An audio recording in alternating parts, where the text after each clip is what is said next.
In 1969, a true giant of the skies first took flight.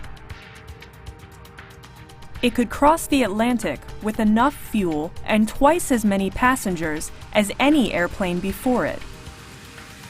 Now, there are nearly 1,000 of them. Each one is able to fly over 14 hours to their destinations without stopping. It's the 747, the jumbo jet. And this is the very first one.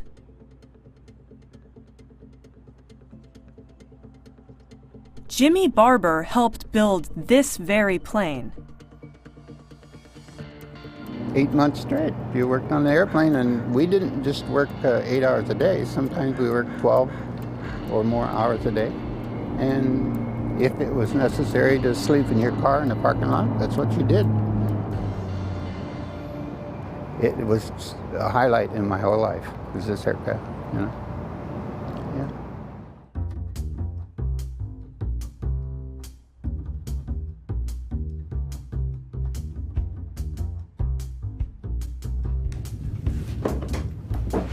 Wow, this is great. This is the first time Jimmy has been aboard since he worked on it over 45 years ago. Wow, this is great. When it first flew, this was the most modern plane in the air. It was the first double-decker jet in history with a fancy first-class lounge upstairs.